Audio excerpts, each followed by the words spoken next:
Hey, tonight we're going to journey back to Tudor England, where life for homeowners was both beautiful and brutal in ways you might never have imagined. We'll discover how something as simple as a chimney could kill you in your sleep, why sugar was both a luxury and a silent killer, and how even fetching water for your morning tea could be your last task of the day. It's a tale of survival in a time when the simplest comforts we take for granted today were revolutionary, dangerous innovations. Hey, if you're enjoying these stories, I'd really appreciate a like or subscribe. I'm curious where you're listening from, so drop a comment with your location and what time it is there. Now, find a cozy spot, take a slow, deep breath, and let your body sink into comfort as we journey back in time together. Congratulations, you've just woken up in the year 1580 in a small market town about a day's ride from London. The first thing you notice is the weight of the woolen blanket pressing down on your chest. It's rough against your skin, but deliciously warm. Your breath makes little clouds in the cold morning air of your bedchamber. Unlike the medieval houses of your grandparents' time, you're not sleeping in the great hall with the rest of the household. You have your own room, a luxury made possible by that revolutionary addition to your home, the chimney. Roll over and you can see it, a massive stone structure jutting from the wall, its brick facing stretching up toward the ceiling. Good news, you're part of the rising middling sort, not nobility, but prosperous enough to afford this fancy new technology. Bad news, that impressive chimney might just kill you one day. But let's not worry about that right now. Your toes curl against the chill as you slide them onto the rush-covered floor. Little fragments of dried herbs crush beneath your feet, releasing faint scents of lavender and rosemary that barely mask the other smells that have accumulated since you last changed the rushes. The floor coverings serve a purpose. They keep the cold of the earth from seeping up through the packed dirt floor, but they harbour their own dangers. Erasmus, that famous Dutch scholar who visited England, once wrote with disgust about how the bottom layer of rushes in some homes remained unchanged for 20 years, becoming a nasty stew of ale, fish juice, vomit, the leakage of dogs and men, and other abominations not fit to mention. But you're proud of your home, and you try to change the floor coverings at least once a season. Still, your nose wrinkles slightly at the musty odour that rises with each step. You pull on your linen undergarments, the same ones you've been wearing all week. The cold fabric sticks to your skin, making you shiver. Next comes your wool kirtle if you're a woman, or woolen breeches and doublet if you're a man. Either way, you'll be wearing multiple layers that you won't wash for quite some time. In Tudor England, changing your linen undergarments counts as bathing for most ordinary folks. The linen absorbs the oils and dirt from your skin, and changing it every week or so keeps you reasonably clean by Tudor standards. You feel a gentle twinge in your jaw. That back tooth has been bothering you again. You run your tongue over it, feeling the rough edge where a piece broke off. Sweet treats have become more common in your diet since sugar prices dropped and your teeth are paying the price.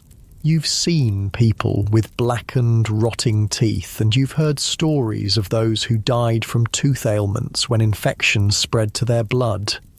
Tomorrow, you might visit the barber surgeon to have it pulled, but today you just rub a mixture of honey and herbs on it to dull the pain, ironically using sugar to soothe a problem likely caused by sugar. The first priority is getting the fire going. You kneel before the hearth in your chamber, arranging kindling in the cold ashes, the flint and steel spark after a few strikes catching the dried tinder. You blow gently, coaxing the tiny flame to life, then gradually add larger pieces of wood. The fire catches properly, and warmth begins to radiate through the room. Smoke curls up the chimney, and you feel a momentary pang of pride. Not everyone has a proper chimney yet. Many homes still have central hearths with smoke holes in the roof.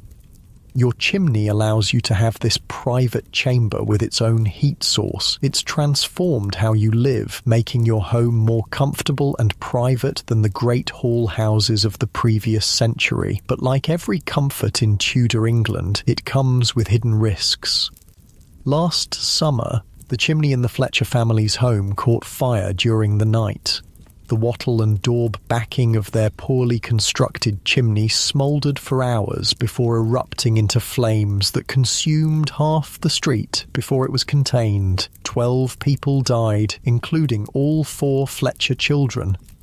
You push the thought away as you head downstairs to begin your day. The wooden stairs creak beneath your feet. The morning light filters through the narrow windows, illuminating dancing dust motes in the air. The house feels solid around you. Timber frame with wattle and daub walls, the wooden beams darkened with age and smoke. If you're prosperous enough, perhaps the timbers form decorative patterns on the exterior of your home, showing your status to all who pass by. Your stomach growls as you enter the kitchen at the rear of the house. Here, the hearth is larger, big enough to roast a small pig if needed. Today, though, you'll settle for breaking your fast with some bread and perhaps a bit of hard cheese. You cut a thick slice from yesterday's loaf. If you're wealthy, it's white bread made from finely milled wheat flour. If you're of more modest means, it's a darker, denser bread made from rye or barley. The bread feels heavy in your hand, substantial. You bite into it, and the chewy crust gives way to a slightly sour interior. It's not light and fluffy like modern bread. It's dense with a distinct tanginess from the natural fermentation. It takes work to eat, requiring proper chewing, but it's filling and sustaining. You follow it with a swig of small beer, a weak, low-alcohol brew that's safer to drink than water from most sources. Beyond the kitchen door lies your garden, a carefully tended plot that provides herbs for cooking and medicine, vegetables for the table, and flowers for simple beauty. If you're a woman, much of your day will be spent tending this garden, preserving its bounty and transforming its yield into food and remedies for your family. With breakfast finished, it's time to face the first major chore of the day, fetching water. Without running water or indoor plumbing, every drop used in your household must be carried in by hand. If you're fortunate, there's a well near your home. If not, you'll need to make your way to the nearest stream or river. You grab 2 wooden buckets and step outside. The morning air is fresh after yesterday's rain, and puddles dot the dirt path that leads from your door. The weight of empty buckets feels deceptively light as you swing them at your sides. Your neighbours are already out, women with laundry baskets heading to the stream, craftsmen opening shop fronts, apprentices sweeping doorways. You nod greetings as you make your way to the communal well at the centre of town. A small queue has formed already. Water gathering is a communal activity, a chance to exchange news and gossip. You wait your turn, listening to talk of rising food prices and the latest proclamation from Queen Elizabeth that has been posted at the Market Cross. When it's your turn, you lower the well bucket down, hearing the distant splash as it hits water. The rope pulls taut in your hands as you begin the labour of hauling it back up. The muscles in your arms and back strain with the familiar effort. Water sloshes over the sides as you empty the well bucket into your own containers.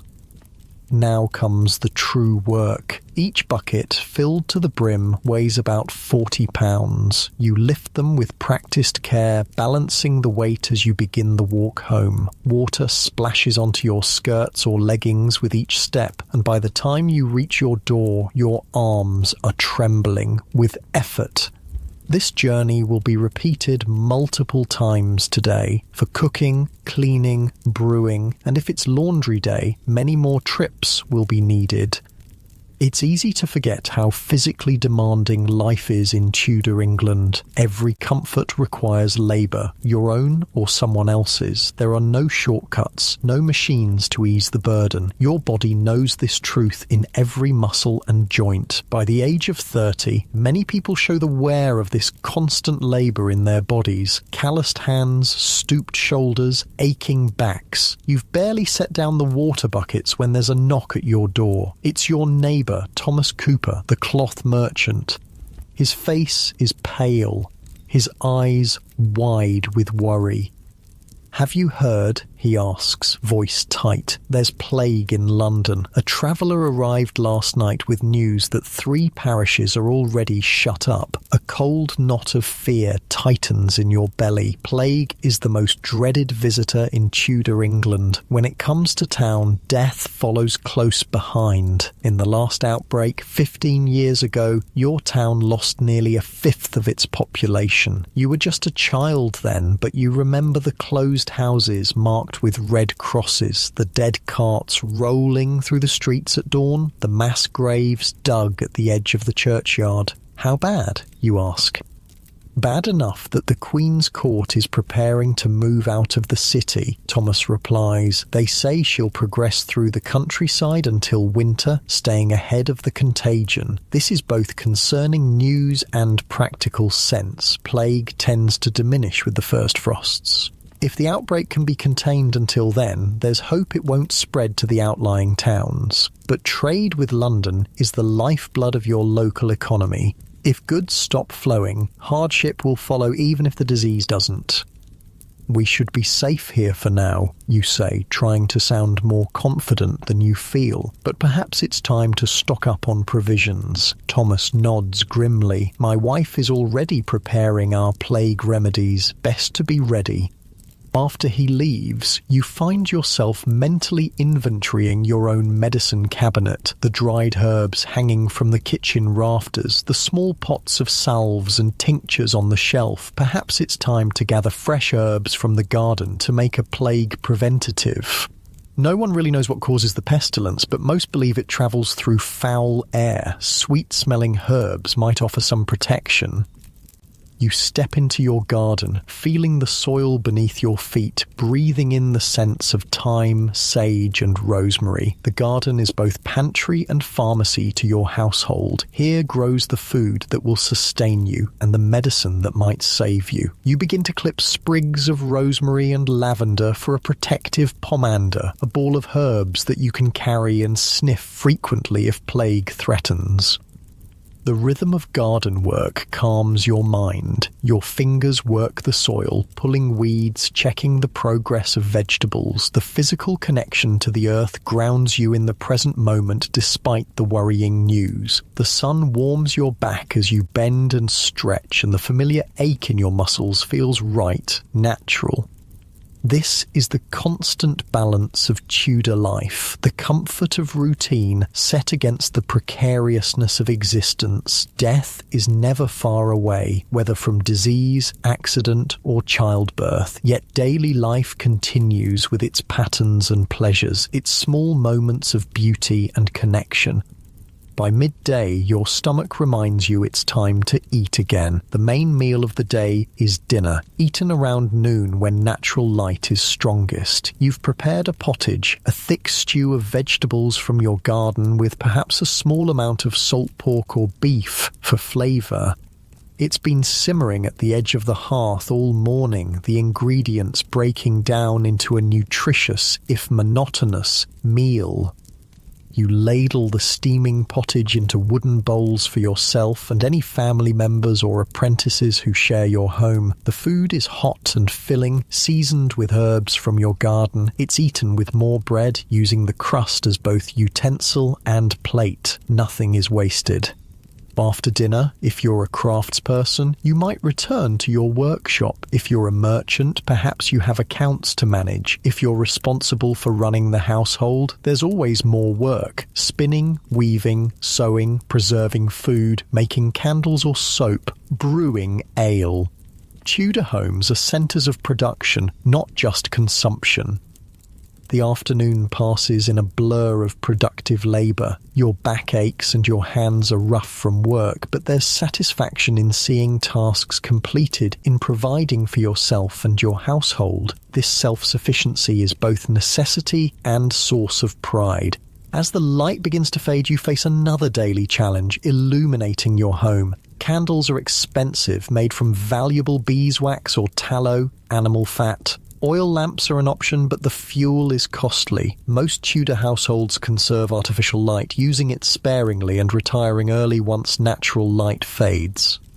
You light a single candle, its warm glow creating a small circle of visibility in the growing darkness. The flickering light casts giant shadows on the walls, making the familiar room seem larger, more mysterious. The flame needs constant attention. If it gutters or tips, it could set fire to your rushes, your furniture, your entire timber-framed house.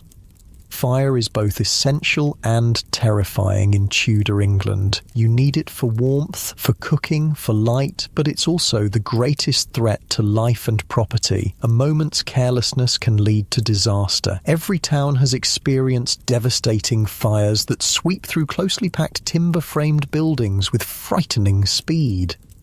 You stare into the candle flame, hypnotized by its dance, feeling the day's exertions in your body. Your muscles are tired, but in a satisfying way. You've accomplished what needed doing today. You've fed yourself and your household. You've prepared for possible dangers. You've maintained your little corner of the world. As you prepare for bed, you bank the fire carefully, covering the coals with ashes to keep them alive until morning. Starting a fire from scratch is labour-intensive. Better to nurture the existing flame if possible. It's a skill passed down through generations, this careful tending of the hearth. The bedchamber feels cold after the relative warmth of the rooms where fires have burned all day. You change into your sleeping shift, a simple linen garment, and slide beneath the heavy wool blankets. The straw-filled mattress crackles beneath your weight, conforming to your body. It's not the soft, springy sleep surface of modern times, but to your Tudor body, it feels comfortable enough. You pull the blankets up to your chin, feeling their weight press you down into the mattress. Outside, the town is growing quiet. No streetlights illuminate the darkness. Only the occasional lantern carried by the night watch or late travellers creates moving points of light in the blackness. Your mind drifts to the news of plague in London. Will it reach your town? How will you protect yourself and your loved ones if it does? The thought should keep you awake, but physical exhaustion pulls you towards sleep. Tomorrow will bring its own challenges, its own labour. For now, your body demands rest. As your consciousness begins to fade, you're vaguely aware of the solid presence of your house around you, the timber frame that has stood for decades and might stand for centuries more, the chimney that draws smoke away from your sleeping form, the wattle and daub walls that keep out the worst of the wind and rain. This structure, for all its potential dangers, is your shelter, your protection against a world filled with uncertainties. Your breathing deepens, muscles relaxing into the straw mattress. The last thing you register before sleep claims you is the distant call of the night watchman. All's well, 9 o'clock, and all's well. His voice carries reassurance. For tonight at least, your little corner of Tudor England is secure. Sleep well. Tomorrow we'll continue our journey through the precarious, fascinating world of the Tudor homeowner. You wake before dawn, as most people do in Tudor England. The dim light filtering through the small window shows it's not yet proper morning. For a moment you lie still, enjoying the relative warmth of your bed while listening to the creaks and groans of your timber-framed house settling around you. These sounds are comforting, familiar companions in the darkness. Your house speaks to you in a language you understand. That slight whistling means a draft finding its way through the wattle and daub wall. The soft patter on the roof is early morning drizzle, not heavy enough to worry about leaks, but enough to make outdoor work unpleasant. The faint scent of smoke tells you the fire in the main hearth downstairs hasn't completely died overnight. With a deep breath, you push back the heavy woolen blankets and swing your feet to the floor. The cold rushes up through your body from the soles of your feet. Rush matting cushions your steps as you move to the small table where you keep your clothes. Dressing is a deliberate process. Unlike modern clothing with elastic, zippers, or even buttons, which are rare and expensive in Tudor times, your garments are secured with laces and pins. Each piece must be carefully arranged and fastened. You make your way downstairs in the half-light, moving with practiced ease through the familiar space. The main room of your house feels chilly after the night without a fire. Your first task, as it is every morning, is to rekindle the hearth. Kneeling before the fireplace, you uncover last night's carefully banked coals. Good news, there's still a dull red glow hidden beneath the ashes. You gently add small kindling, blowing softly until flames appear. The fire grows steadily as you add larger pieces of wood and warmth begins to radiate outward. As the room brightens with firelight, you can see the impressive structure of your chimney more clearly. It's a relatively new addition to houses of the middling sort, replacing the open hearths that once dominated the centres of homes. Before chimneys became common, smoke from indoor fires would simply rise to fill the upper portion of the house, before eventually finding its way out through a hole in the roof. Eyes would sting, lungs would burn, and everything would be covered in a film of soot. Your chimney, with its brick structure and proper flue, draws the smoke upward and out of your living space. It's a marvel of modern Tudor engineering and a status symbol that shows your prosperity. But as you watch the flames dance in the hearth, you can't help thinking about your neighbour's tragedy last winter. The Millers had just finished building their new chimney, a grand structure of brick and stone that dominated their main room. They'd hired a local mason rather than one of the skilled chimney builders from London, and the work had been completed quickly and for less than the usual cost. For 3 months they'd enjoyed their smoke-free home, showing it off to visitors with pride. Then came the bitter cold spell in January. They'd built up their fire higher than usual, trying to ward off the biting chill. In the middle of the night, the weight of the chimney, combined with the heat that had weakened its hastily constructed foundation, caused it to collapse entirely. The falling bricks crushed Thomas Miller as he slept on the pallet bed near the hearth. His wife and children survived, but the household's main provider was gone in an instant.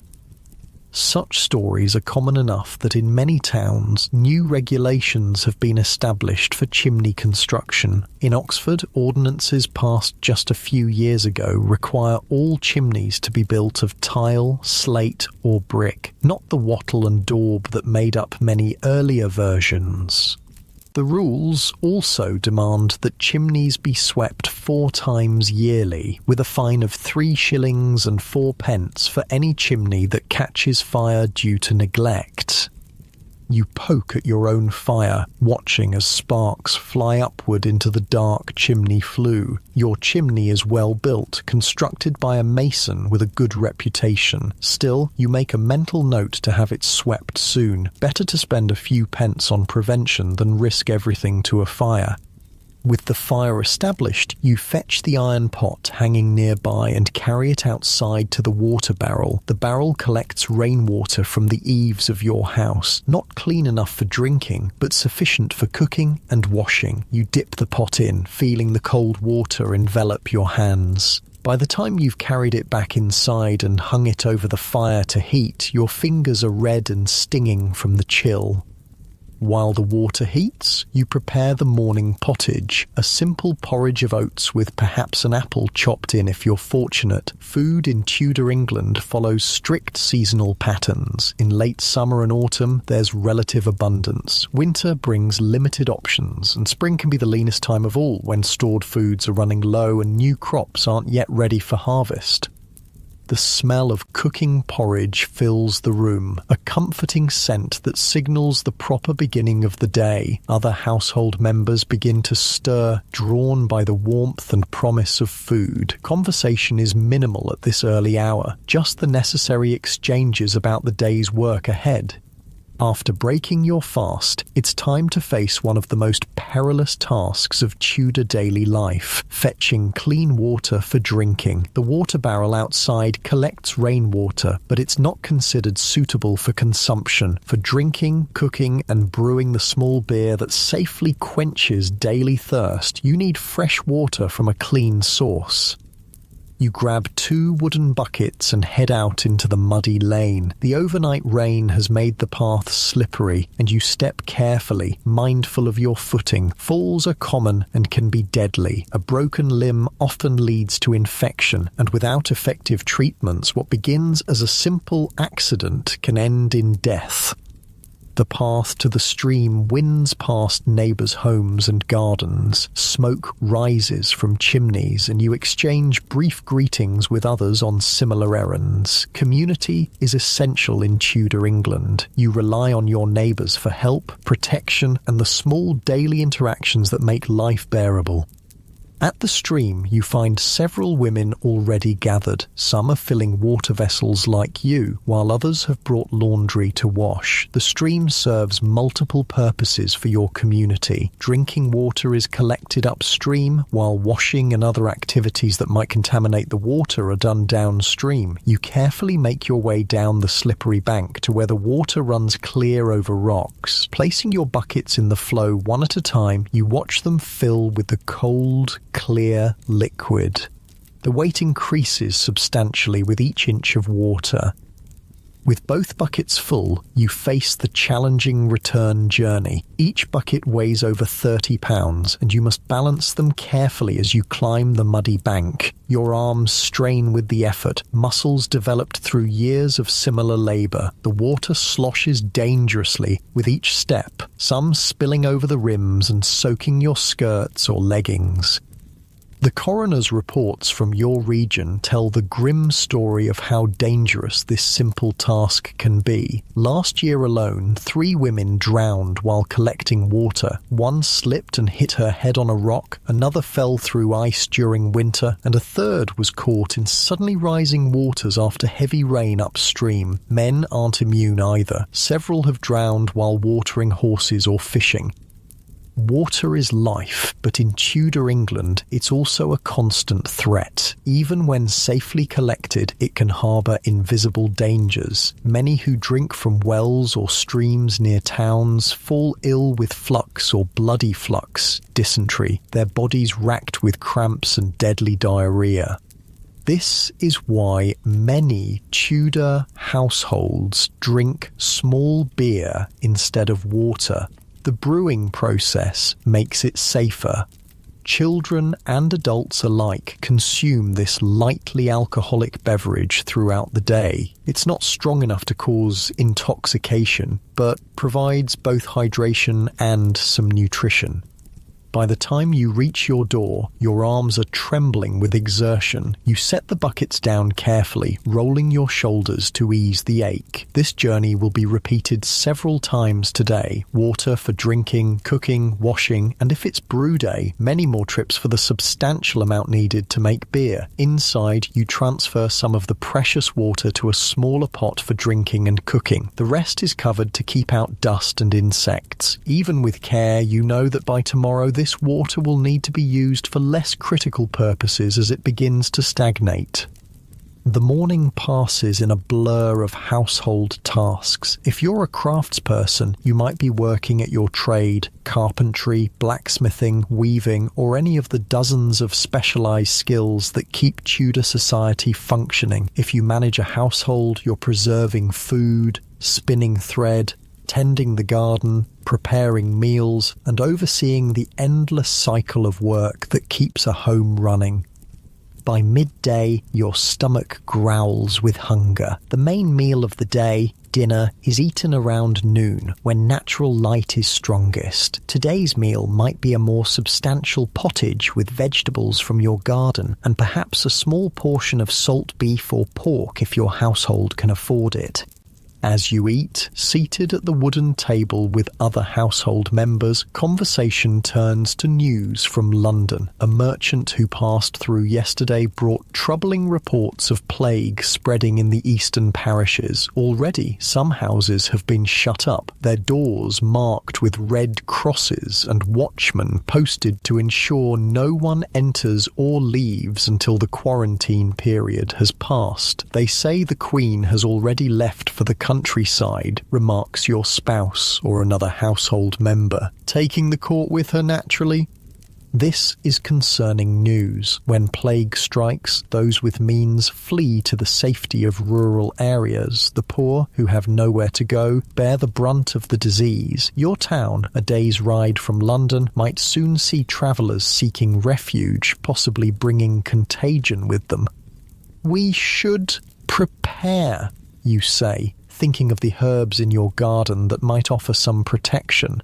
Rosemary, lavender, and rue are thought to purify the air and ward off miasma, the foul vapours believed to spread disease. After dinner, you step into your garden to gather these protective herbs. The small plot behind your house is a source of pride and essential resources. Here grow the vegetables that feed your family, the herbs that season your food and treat your ailments, and perhaps a few flowers that bring simple beauty to your life. You clip sprigs of rosemary and rue, inhaling their strong scents. These will be hung in bunches around the house or carried as sweet-smelling pomanders to ward off disease. Whether they truly offer protection is uncertain, but their familiar fragrance provides comfort in uncertain times. While in the garden, you check on other plants growing there. The useful house leek planted on the roof to protect against lightning and fire seems to be thriving. Various herbs for cooking and medicine, thyme, sage, marjoram, feverfew, and dozens more grow in neat rows or contained beds. If you're a woman in Tudor England, knowledge of these plants and their uses is one of your most valuable skills. You know which herbs to harvest for a cooling fever, which can ease a toothache, which might help a difficult childbirth, and which can be poisonous in the wrong dose. This wisdom passed down through generations is your medicine cabinet and pharmacy.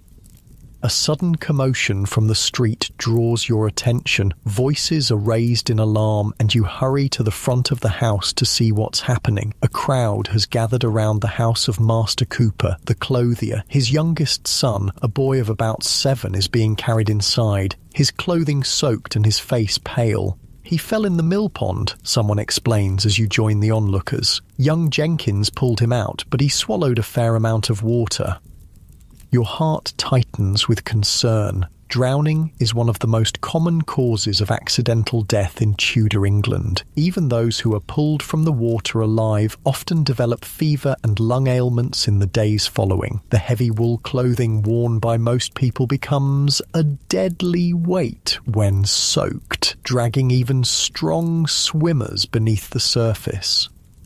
You watch as the unconscious boy is carried inside, his mother weeping alongside. There's little that can be done beyond warming him, trying to remove the water from his lungs, and praying. Without modern medical knowledge or equipment, many such accidents end in tragedy. This stark reminder of life's fragility casts a shadow over the afternoon. You return to your tasks with more care, more awareness of the dangers that lurk in even the most mundane activities. In Tudor England, death is not a distant possibility, but a constant companion, visiting homes with regrettable frequency.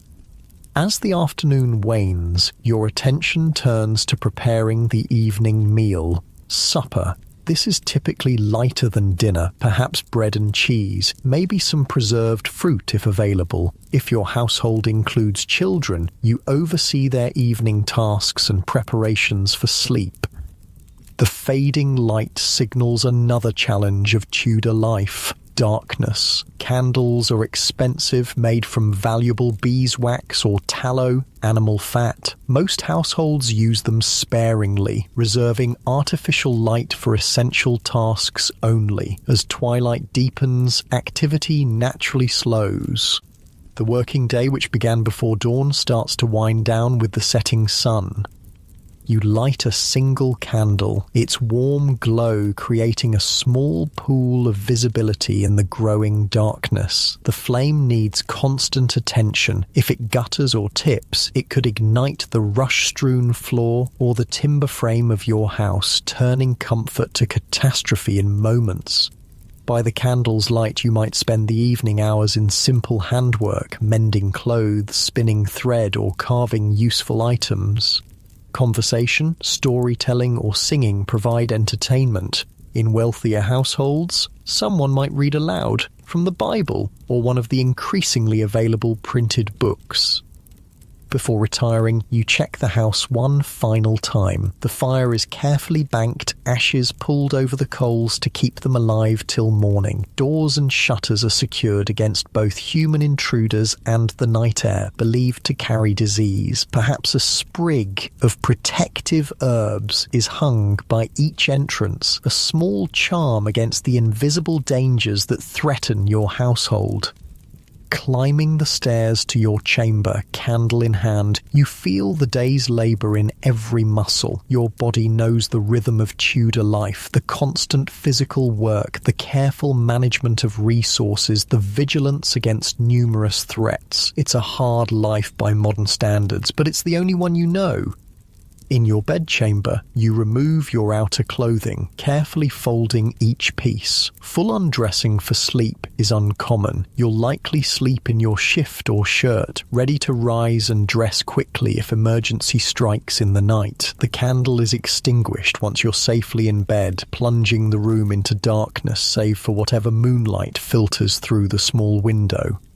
As you settle beneath the heavy blankets, your mind drifts to the Cooper boy and his brush with death. Will he survive the night? Will fever take him in the days to come? Such accidents are commonplace, yet each one reminds you of life's precariousness.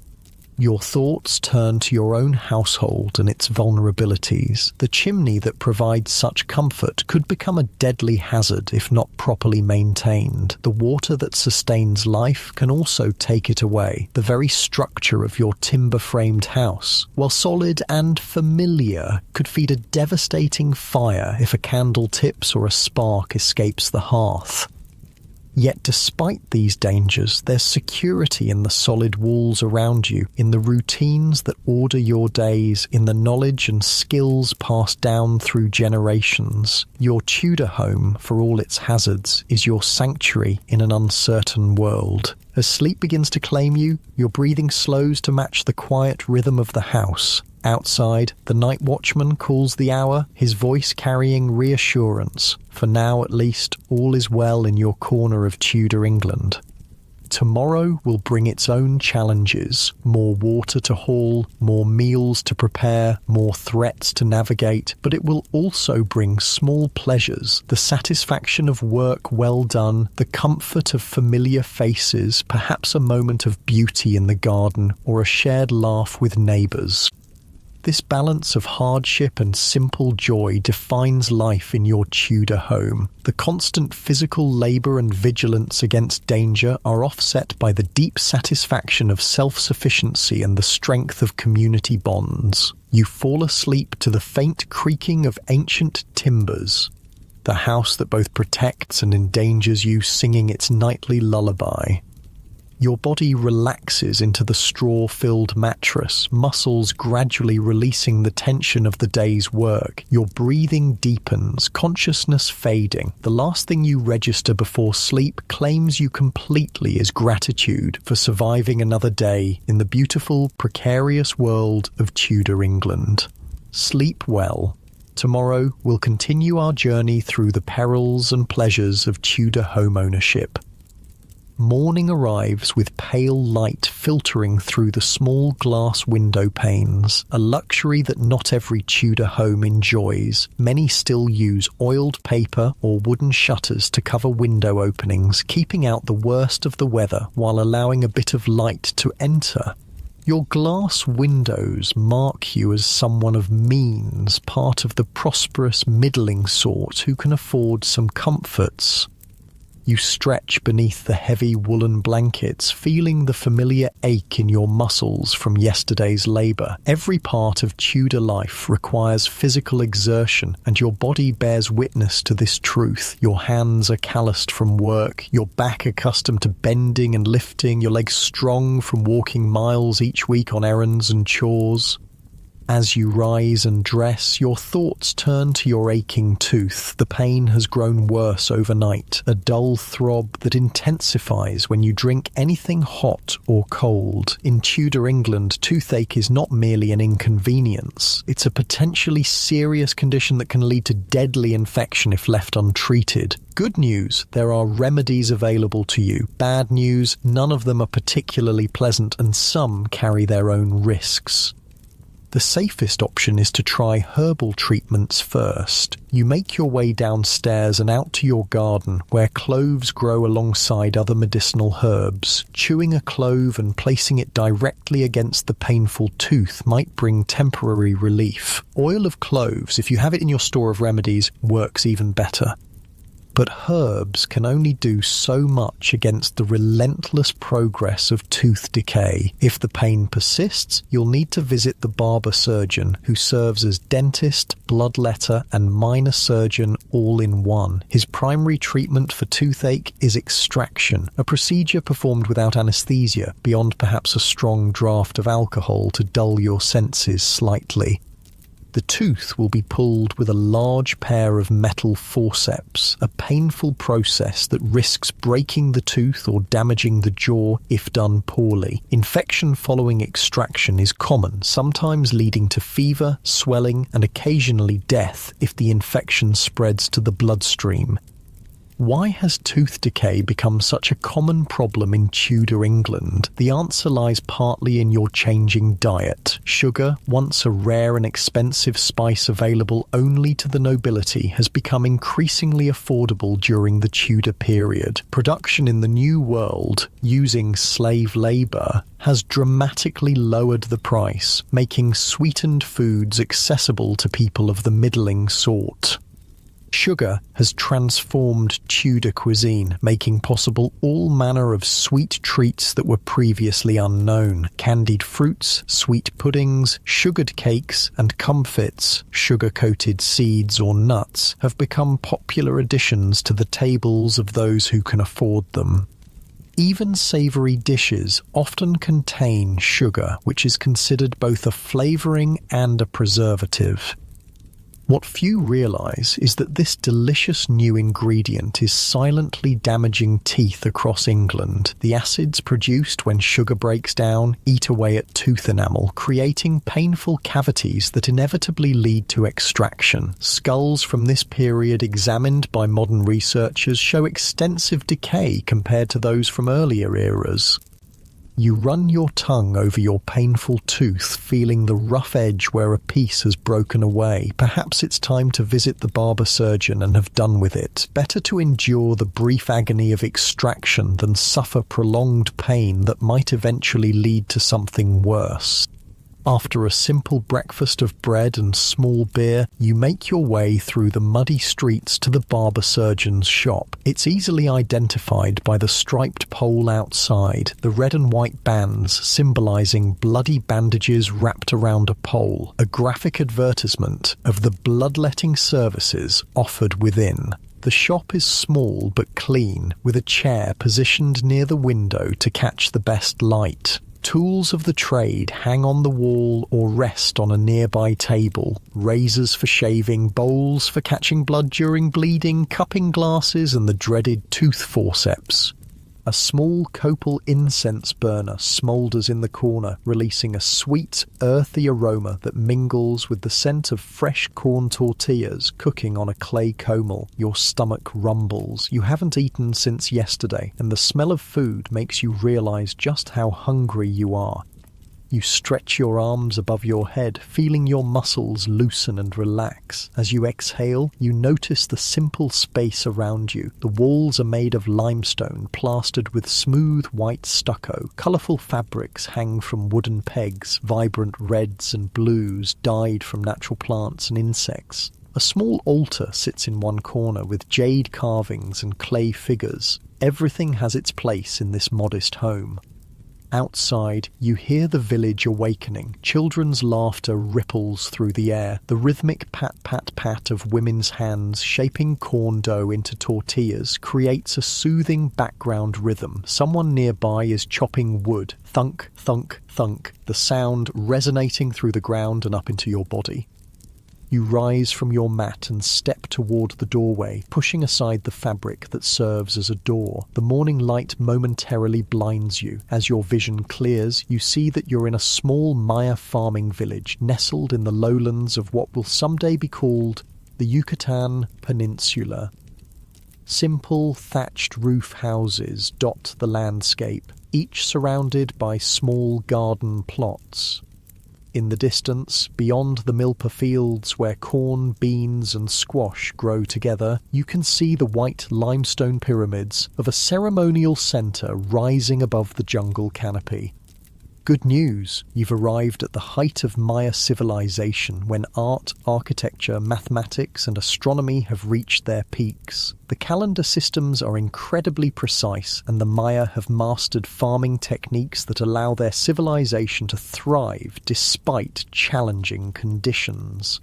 Bad news, you've also arrived during a time when the Maya practiced bloodletting rituals and human sacrifice to appease their gods. These are not gentle people, despite their artistic and intellectual achievements. Life here is often brutal and short. A small, brown-skinned woman with almond-shaped eyes approaches you. Her hair is woven into intricate braids adorned with colourful threads. She wears a simple huipil, a loose white cotton tunic decorated with embroidered patterns, and a long skirt wrapped around her waist. Around her neck hangs a pendant carved from jade, the sacred stone of the Maya. She smiles, revealing teeth filed to points and inlaid with jade, a sign of beauty among the Maya elite. "You've slept late," she says, in a language you somehow understand. "The sun has already begun its journey across the sky. Come, you must eat before starting your work in the fields." You follow her back into the house, where she hands you a gourd filled with atole, a warm, sweet corn gruel flavoured with honey and chili. The liquid coats your tongue and warms your stomach. As you drink, she prepares a simple meal of corn tortillas, black beans, and avocado. The tortillas are warm and fragrant, nothing like the store-bought version you're used to. These are thick and slightly uneven, with charred spots from the comal.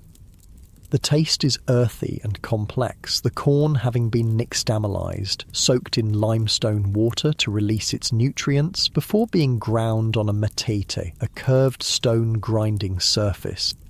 "Eat," she encourages. "Today is an important day. The king's procession passes through our village on the way to the ceremonial centre. We must prepare offerings." As you eat, you notice how the beans have been slow-cooked with epizota, a pungent herb that gives them a distinctive flavour. The avocado is perfectly ripe, its flesh creamy and rich. Such simple food, yet so satisfying. You find yourself breathing more deeply, your shoulders relaxing away from your ears as you savour each bite.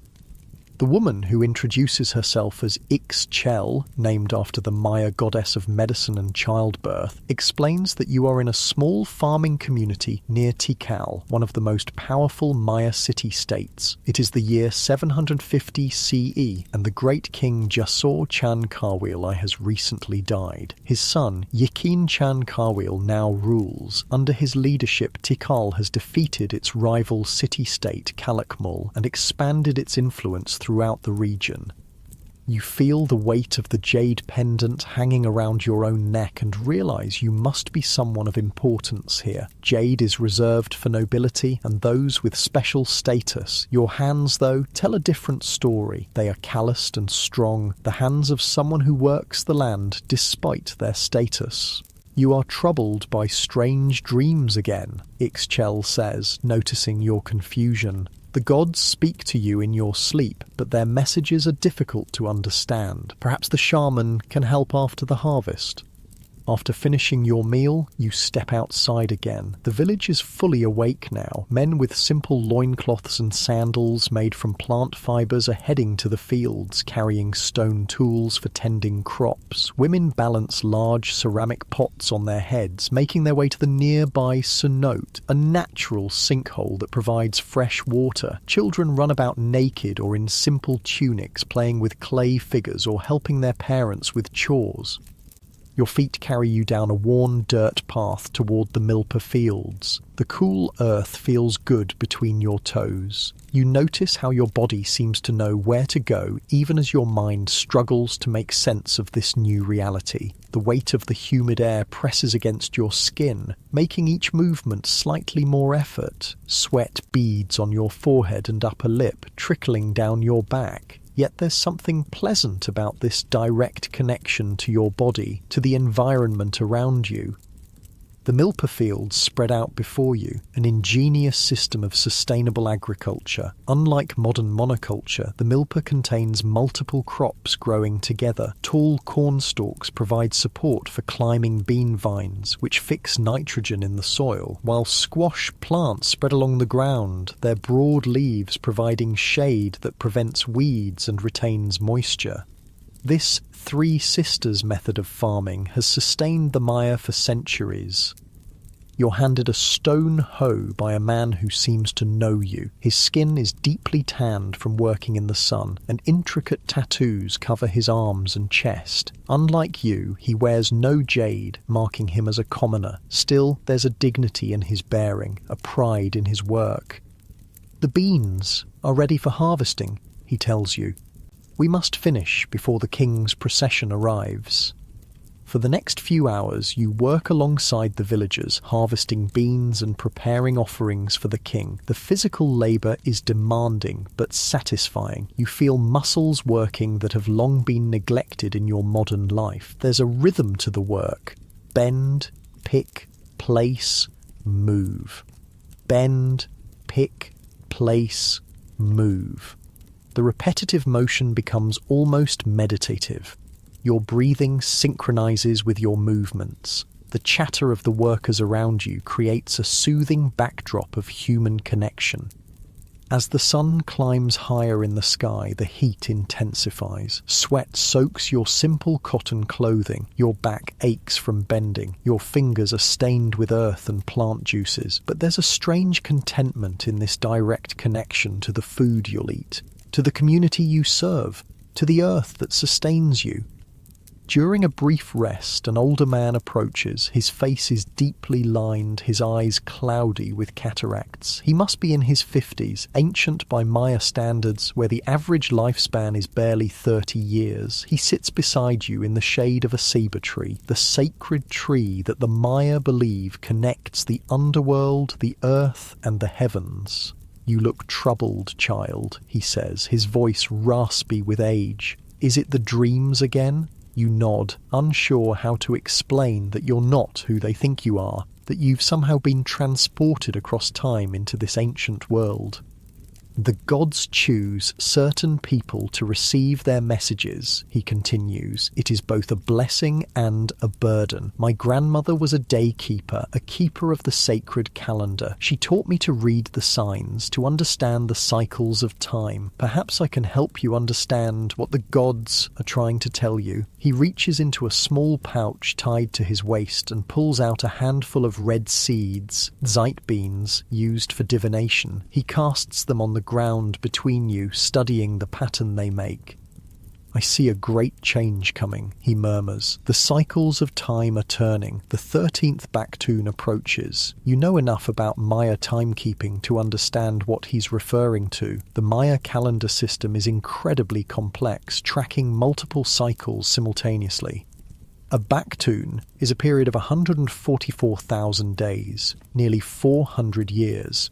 The 13th Baktun won't actually end for another 1,050 years or so, around 2012 CE, but this man believes significant events are tied to these calendar transitions. What does it mean, you ask, your voice sounding strange to your own ears? Change, he says simply. All things must change. Kingdoms rise and fall. The rains come and go. The sun travels its path across the sky, dying each night and being reborn each morning. Nothing remains the same forever. He gathers his divination beans and returns them to his pouch. The king's procession approaches. We must prepare. Indeed, you can hear distant drums and flutes. The villagers quickly finish their harvesting and gather at the edge of the fields. Everyone holds something as an offering, the best of their crops, hand-woven textiles, clay figures, or small jade ornaments for the wealthier members of the community. You stand with them, holding a small basket of the beans you've helped harvest. Your heart beats faster as the procession comes into view. First come the musicians, men playing wooden flutes, turtle shell drums and rattles made from gourds. Then warriors with obsidian-edged clubs and spears, their bodies painted for battle. Behind them, carried on a litter borne by 8 strong men, is King Yikin Chan Karwil himself. The litter stops before your village. The king is an imposing figure, dressed in an elaborate headdress of quetzal feathers that cascade down his back like a waterfall of iridescent green. Jade and shell ornaments cover his chest and arms. His face is painted red, the colour of the east of the rising sun of life-giving blood. Gold plugs stretch his earlobes, and a nose-piece shaped like a serpent curves over his upper lip. The villagers prostrate themselves, touching their foreheads to the ground. You quickly follow suit, feeling the cool earth against your skin. You dare not look directly at the king. To do so would be a grave insult. Rise, comes a commanding voice, not the king's, but his spokesman, a noble who stands beside the litter. The divine lord Yikin Chan Karwil, shield of the sun, captor of Arbolon Habta, 13th in the line of Jaguar kings, graces your village with his presence. Present your offerings. One by one, the villagers approach, heads bowed, and place their gifts before the litter. When your turn comes, your legs feel weak, your mouth dry. You place your basket of beans with the other offerings, careful to keep your eyes downcast. These are fine beans, says the spokesman. The gods will be pleased with such an offering. Perhaps they will send rain for the next planting. You back away, relieved to have completed your part without incident. The king never speaks. He doesn't need to. His divine presence is communication enough. After all offerings are presented, the procession continues toward the ceremonial centre. The villagers watch until it disappears from view, then begin discussing the event in excited tones. Did you see his headdress? The quetzal feathers must have come from the highlands. His jade necklace was larger than any I've ever seen.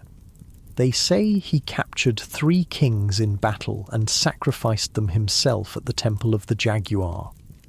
The conversations swirl around you as everyone returns to their tasks. The encounter with royalty has energized the village, giving them a story they'll retell for months to come. As the afternoon wears on, the heat becomes even more intense. The air is so thick with humidity that it feels like breathing through a wet cloth. You help with the final harvesting, your movements becoming slower as fatigue sets in. The older man who read the sight beans works nearby, moving with the deliberate pace of someone conserving energy. Tonight there will be a feast, he tells you, to celebrate the king's procession and to thank the gods for the harvest. There will be dancing and balshe. Balshe, you remember, is a mildly intoxicating drink made from fermented honey and the bark of the balshe tree. The Maya believe it helps them communicate with the gods. As the sun begins its descent toward the western horizon, the workers return to the village. Women are already preparing food for the feast, grinding more corn for tortillas, cooking beans and squash, preparing venison and turkey in underground pits lined with hot stones. You help where you can, your body moving on instinct while your mind tries to make sense of this immersive experience. The physical fatigue from a day of manual labor settles into your muscles, your eyelids feel heavy, your limbs pleasantly exhausted. The feast begins as darkness falls. Torches and small fires illuminate the central area of the village. The smell of cooked meat and corn fills the air. Children dart between adults, excited to be allowed to stay up late. Musicians play, their melodies hauntingly different from any music you've heard before, following tonal patterns that seem alien yet strangely moving. Food is shared communally. You sit cross-legged on a woven mat, accepting a wooden plate filled with venison, turkey, tortillas, beans and squash. The meat is tender and flavoured with achiote, giving it a distinctive red colour and earthy taste. Small bowls of fiery habanero sauce are passed around. Just a tiny amount adds intense heat to the food. Gourds of balche circulate. When one reaches you, you take a small sip. The taste is sweet and tangy, with an herbal bitterness from the bark. It warms your throat and stomach. Just this small amount creates a pleasant, floating sensation. As you eat and drink, you observe the community around you. Despite the hard work and often harsh conditions of their lives, there's joy here. Children laugh and play, adults share stories and jokes, elders are treated with respect, given the best portions of food and the most comfortable places to sit. After the meal, dancers perform in the centre of the gathering. Men wearing elaborate masks depicting animals and gods move in complex patterns. Women in huipils embroidered with symbols of fertility and abundance sway in graceful counterpoint. The music intensifies, the drums faster, the flutes higher. The older man who read the sight beans sits beside you again. "Do you understand what they're dancing?" he asks. You shake your head. "It's the story of creation," he explains. "How the gods made the world and all living things. How they tried 3 times to create humans. First from mud, then from wood, and finally from corn. Only the corn people, us, were successful. We could speak and move and properly honor the gods who made us." You recognize the story from your knowledge of the Popol Vuh, the sacred text of Maya creation myths that survived the Spanish conquest. But hearing it described by someone who truly believes it, who sees it not as mythology but as sacred truth, gives it a different resonance. "And now they dance the journey of the hero twins," he continues as new dancers take the centre space. Hunahpu and Expelanque, who defeated the lords of Xibalba, the underworld, and became the sun and moon. The dancers move with incredible precision, their bodies telling the story without words. One dancer wears a jaguar pelt, representing one of the fearsome lords of the underworld. Others wear masks with death symbols, skulls and bones painted in stark black and white.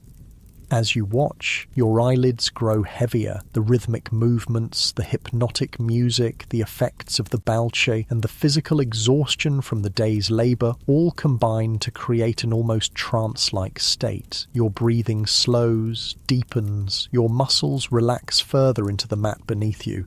The old man notices your drowsiness. "Rest now," he says gently. "Tomorrow we prepare for the ceremony at the temple. The king has requested a sacrifice to ensure good harvests and victory in battle."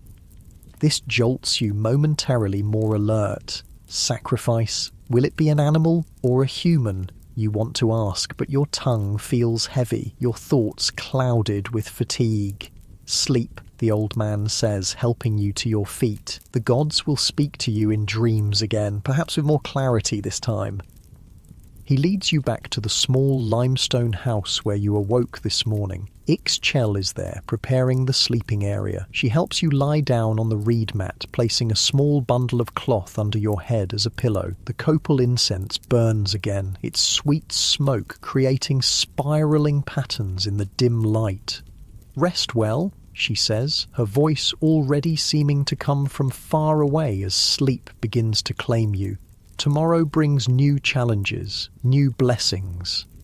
As you drift towards sleep, your awareness of this ancient Maya world begins to blur around the edges. The sounds of the continuing celebration outside fade. The feel of the reed mat beneath you softens. The last thing you notice before sleep takes you completely is the weight of the jade pendant against your chest, cool and solid, anchoring you to this time and place that isn't your own. Your breathing deepens, your muscles relax completely, your consciousness begins to float untethered. Perhaps in dreams the gods will indeed speak to you, helping you understand why you've been brought to this ancient world and what you're meant to learn here. And as you slip into dreams, a question forms in your mind. Will you wake tomorrow still in the world of the ancient Maya, or will your consciousness return to your own time? Only the gods know for certain. For now, you surrender to sleep, to the rhythm of your own breathing, to the distant sounds of flutes and drums celebrating the eternal dance of life, death, and rebirth that lies at the heart of Maya belief. The night wraps around you like a warm embrace, holding you securely as your mind drifts further into darkness. Sleep comes, deep and complete, and in that sleep perhaps answers await. You wake to the sound of a conch shell trumpet echoing across the village. The haunting, resonant tone vibrates through the walls of your small limestone house, pulling you from the depths of sleep. For a moment, you're disoriented, expecting to see your familiar bedroom. Instead, the same packed earth floor and thatched roof of yesterday greet your opening eyes. You're still here, still in the ancient Maya world.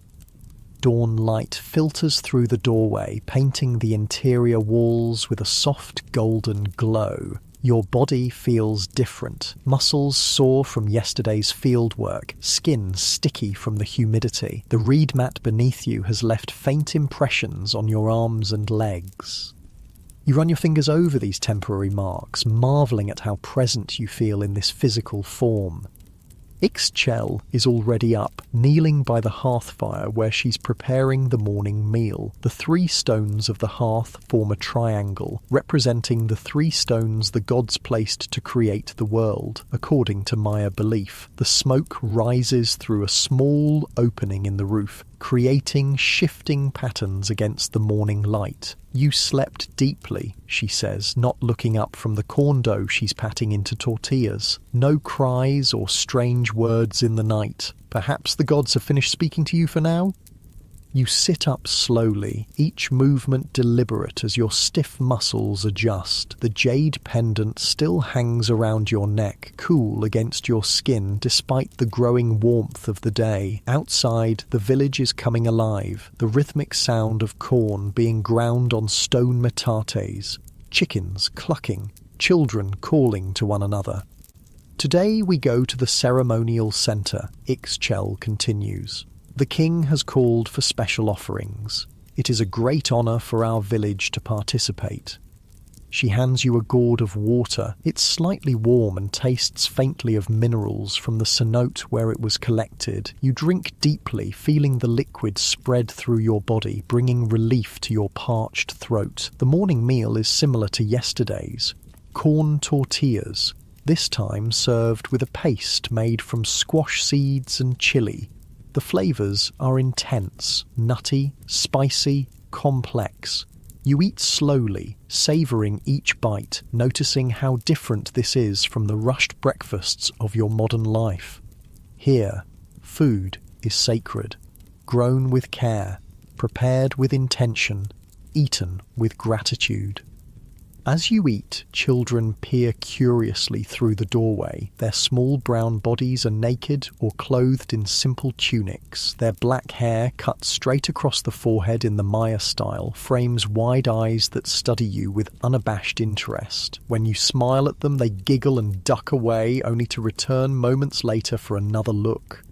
After the meal, Ixchel helps you prepare for the journey to the ceremonial centre. She brings a clean huipil, more elaborately embroidered than the one you wore yesterday. This one features geometric patterns in vibrant blue and red, with symbols you recognise as glyphs for water and maize. She also brings a small pot of red ochre, which she uses to paint simple designs on your cheeks, marks of status and belonging. The walk is long, she explains as she works. We must pass through the forest and cross the river before reaching the sacred city. The old ones and children will ride in litters, but you and I will walk. Outside, the village is busy with preparations. People carry baskets of food, rolls of woven fabric, and clay figures to present as offerings. Some wear their finest clothing, adorned with whatever small luxuries they possess. A feather here, a shell necklace there. Everyone brings something, no matter how humble. The old man who read the sight beans for you yesterday approaches. Today he wears a headdress of simple cotton cloth wrapped around his head, marking him as someone of special status, perhaps a minor priest or shaman. "Ah, the dreamer awakens," he says, his cloudy eyes somehow finding yours despite his partial blindness. "Did the gods visit you in the night?" You shake your head. "I don't remember any dreams." He nods thoughtfully. Sometimes silence is an answer too. The gods speak in many ways, through dreams, through the patterns of thrown seeds, through the flight of birds. We must learn to listen with more than our ears. He introduces himself properly now. Kienich, named after the sun god. He tells you he serves as the village's daykeeper, tracking the sacred calendar and advising on auspicious days for planting, harvesting, and ceremonies. "Today is a good day for offerings," he says. 7 Manik in the Tzolkin count, a day of balance, when the veil between our world and the world of the gods grows thin. Come, walk with me. I will tell you of the city we are about to visit. The village forms a procession, with the youngest children and eldest members riding in simple litters carried by strong young men. Everyone else walks, carrying their offerings. You and Kainich fall into step somewhere in the middle, your feet finding a comfortable rhythm on the well-worn path. As you walk, Kienich explains that the ceremonial centre you're visiting is one of several cities under Tikal's control. The Maya world isn't a unified empire, but rather a collection of city-states, sometimes allies, sometimes bitter enemies. Wars are frequent, with captured rulers often sacrificed in elaborate public ceremonies. The city we visit today is called Uakshaktun, he says. It was once a rival to Tikal, but now serves our great king. Its temples are aligned with the stars, marking the solstices and equinoxes. The priests there are wise in the ways of time and the heavens. The path takes you through dense jungle. Massive sabre trees tower overhead, their trunks buttressed with flaring roots that create natural alcoves where small offerings of copal incense and food have been placed. Brightly coloured birds call from the canopy. Toucans with their enormous bills, scarlet macaws flashing like flames through the green leaves. Howler monkeys roar in the distance, their calls carrying for miles through the humid air. The jungle embraces you, wrapping you in its green arms. The air is thick with moisture and the rich scent of decay and growth, that distinctive smell of the rainforest where everything is constantly dying and being reborn. Your skin becomes slick with sweat, but the tree canopy provides welcome shade from the direct sun. Kienich points out useful plants as you walk: the sapodilla tree whose sap provides chewing gum, the copal tree whose resin is burned as incense, medicinal herbs used to treat fevers and wounds. The Maya don't see the jungle as wilderness to be conquered, but as a garden to be tended and harvested. Every plant has a purpose, a story, a spirit. Before the first fathers created humans, Kainich tells you, they made the animals and trees. They gave each one a voice and asked them to speak their names and give praise to their creators. But the animals could only squawk and howl and roar. They couldn't speak properly or remember their creators. So the gods decided to make a new being who could speak and remember and give proper worship. You recognize this as part of the creation story from the Popol Vuh. Though this sacred text won't be written down for centuries yet, the oral tradition already contains these ancient beliefs.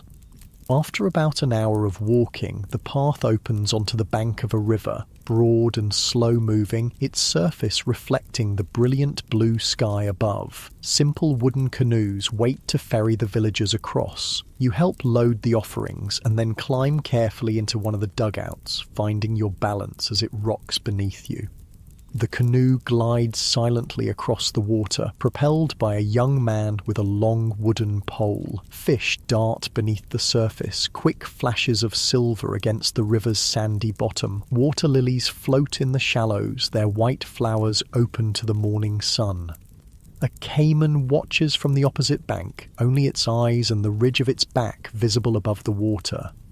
Once across, the procession reforms and continues through more jungle. The terrain begins to rise gently. Through breaks in the trees, you catch glimpses of stone structures ahead, the white limestone dazzling in the sunlight. Your heart beats faster with anticipation. Finally, the trees thin, and you step out onto a cleared plaza paved with white stone. The sight before you takes your breath away. Pyramids rise against the sky, their stepped sides climbing toward heaven. Temples crown their summits, their roof combs elaborately carved with images of gods and rulers.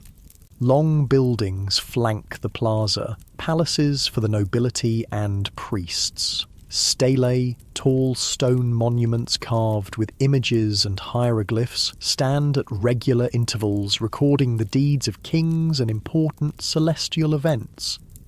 The ceremonial centre is alive with activity. Hundreds of people from surrounding villages have gathered, bringing offerings similar to your own. Priests in elaborate costumes direct the proceedings, their headdresses of quetzal feathers and jaguar pelts marking their high status. Warriors stand guard, their bodies painted for battle, obsidian-edged weapons gleaming in the sun.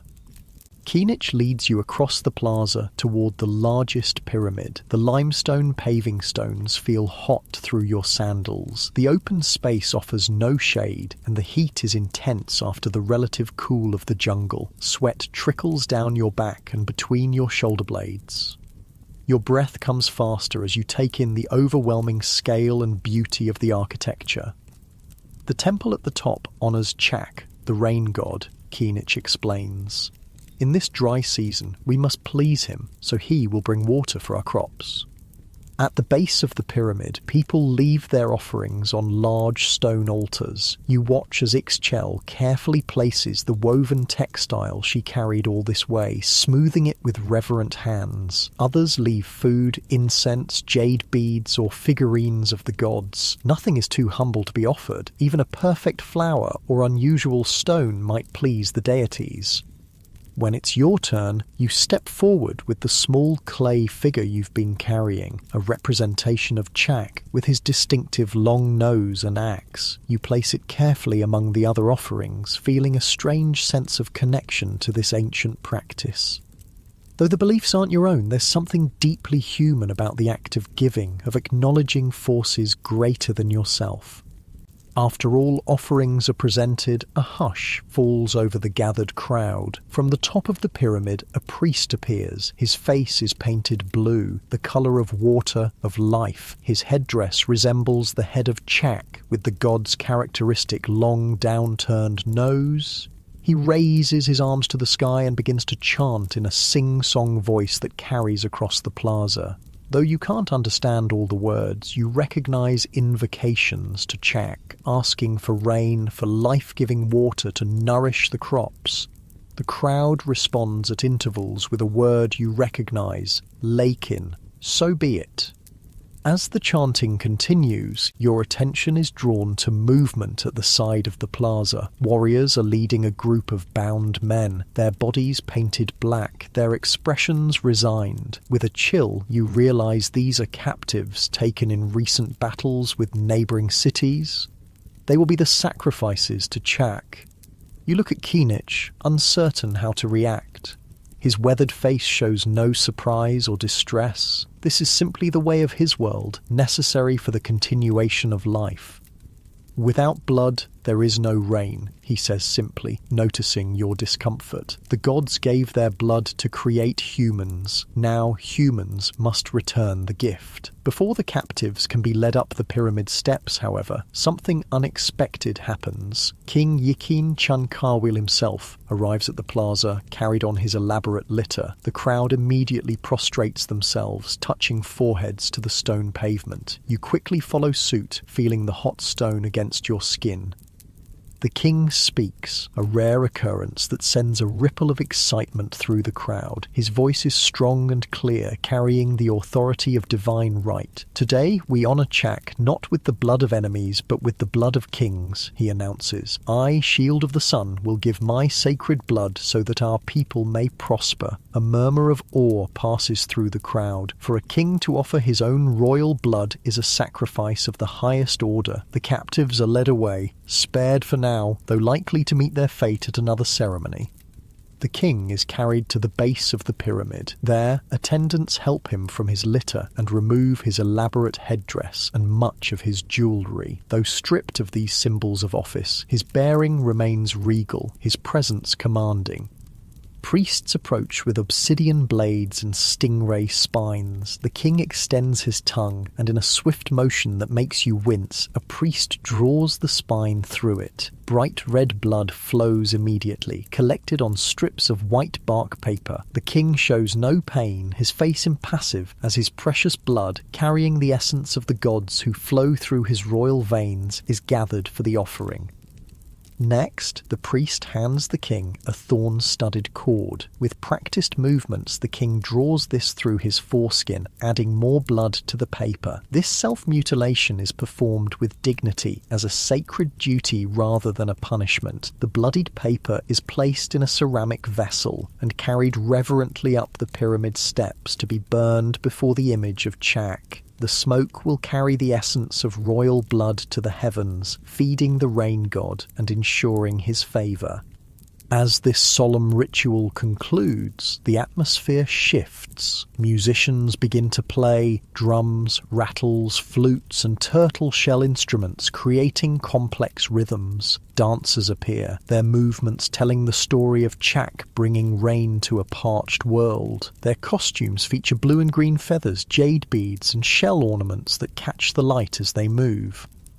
The tension of the blood ritual gives way to celebration. The king returns to his litter and is carried to a shaded area where he can observe the festivities. The crowd relaxes, people beginning to talk among themselves, children darting between adults in improvised games. Food and drink are shared. You're offered a gourd of balche, which you sip cautiously.